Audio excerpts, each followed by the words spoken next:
You can call Walmart, you can call McDonald's, you can call Google, you can call Apple a monopoly, but they're not really. They still have competitors. They're juggernauts in the industry. But if this was the other way around, where society was not a capitalistic society, you would have someone stomping you out forcefully, not because you're not good at business, but you would have someone literally telling you you can't. That's a problem. Oh, this is in my in response to my capitalism versus socialism video. Okay.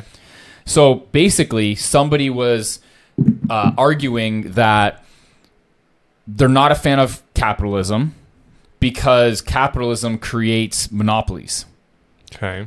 And my response was, and I there's going to be holes all over. Like this is political, so you're going to be able to pick holes all over the fucking place. And I don't not necessarily, I'm not oblivious to that. Yeah. But from my personal perspective and my opinion, socialism would produce way more monopolies because the controlling body would essentially be the government, right? So when you have someone like a fucking puppet master dictating who can sell what and where, for how much, and who's going to buy it, because of socialism, in my opinion, that would produce more monopolies, and essentially the monopoly being the government. His argument is that as corporations grow and businesses grow, capitalism naturally produces monopolies, which I don't necessarily disagree with. In theory, I fully disagree with in practicality. And the reason why I disagree with that is because there's always certain things that you can exploit no matter how big that fucking company is. I did it. I am an example of exploiting holes in the market that weren't being fulfilled by the very large nutritional conglomerates that were existing in the market. Now we're, arguably one of them. But when you have certain things that's like saying, well, you have Walmart. They have a lock on retail. Well, if they were a monopoly and no one else was able to thrive in certain markets, and there are probably some good arguments for Walmart coming into the market and wiping out small retail shops. There is. I've heard of that happening and this and that. But if you're a creative enough of a person, there's going to be ways for you to succeed where Walmart is right, identifying the product offerings or the types of services that you wouldn't get at Walmart. Exactly. Maybe it's that you having to shift your business plan. Or you have to niche down, or you have to offer certain services and products that Walmart doesn't, right? Or that Amazon doesn't. We run an online business. We do way more business on our website than we do on Amazon, significantly more. So I get it. Like Amazon has taken out some smaller retail stores, but it's the ones that aren't able to adapt that typically get taken out. Yeah. Right? If someone comes into the market and you're not able to adapt from what they're trying to take from you, if you're not able to do that, then you will be taken out. These small retail shops that Walmart took out in these smaller communities, they essentially lacked the ability to adapt. Whether or not it was a factor of not having the population to adapt, or a diverse enough population to allow them to adapt. I don't know what the stipulations were of their whole communities or whatever, but essentially what ends up happening is typically that's because they were not able to adapt again, right? So I think there's a lot of and I'm pretty sure I went into the comments. I did write how, so this person, again, I was getting not lit up, but some people were like, hey, like this isn't the case, right? But I was like, well, how can a new company outcompete an established monopoly without rules and regulations leveling the playing field? It can't really be done. And I was like, absolutely, it can be done. Of course. So it's done every day. I wrote, yes, it can. I'll make a follow-up video of it, but it's done all the time.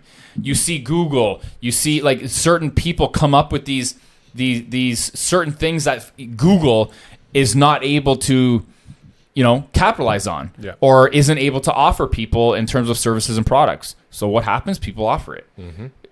You can call Walmart, you can call McDonald's, you can call Google, you can call Apple a monopoly, but they're not really. They still have competitors. Mm-hmm. They're juggernauts in the industry. But if this was the other way around, where society was not a capitalistic society, you would have someone stomping you out forcefully, not because you're not good at business, but you would have someone literally telling you you can't. That's a problem. Whether or not you're at the end of the day, Apple just creates a really good product. Google creates a really good product. Amazon created a really good product and service. That's why they are where they are, right? It's not because there was this overarching, organization or something telling them, hey, or something telling society or forcing society to not compete. And that happens, right? In socialistic or socialism, you have the government essentially dictating what happens in your businesses and what businesses and where. That's not a society that we live in, hence why it's capitalistic and why there is competition that is allowed. It's just whether or not you're good enough to compete. That's what it really comes down with, right? Or down to. Are you good enough to compete with Amazon? Are you good enough to compete with Walmart? Are you good enough to compete with whatever, whoever? If you are, people will buy your shit. If you're not, people will go buy their shit. It's as simple as that. A great example of that is, did you see in the news like what happened with Airbnb this week? No, I didn't. So Airbnb essentially, obviously has a dominant market share in what they do.